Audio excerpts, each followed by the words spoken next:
naman atang maaga yung meeting mo. Kala ko ba puro night shift yung hinahandle mo? Really want to spoil my morning. Hinatay ko na nga para di mapansin. Napansin mo pa rin.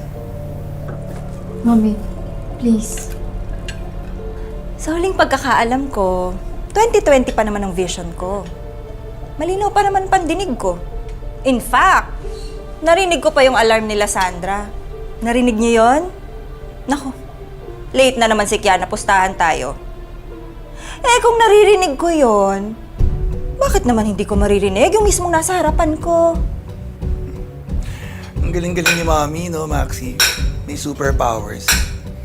May spider sense yata Mami mo eh. Siguro dapat sumali ka sa Avengers. Kailangan ka nila. Para hindi lang ako yung nakikita mo.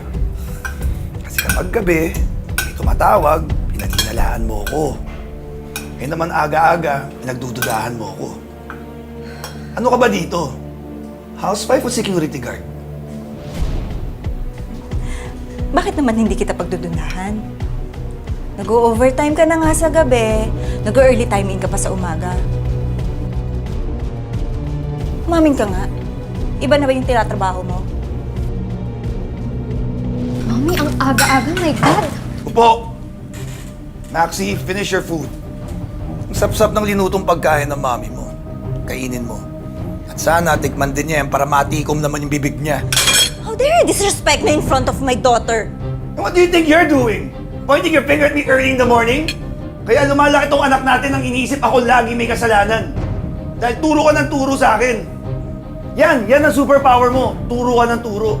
Mahilig ka magturo sa mga taong tingin mo nagpapamiserable sa'yo. Kasi ikaw si Little Miss Perfect.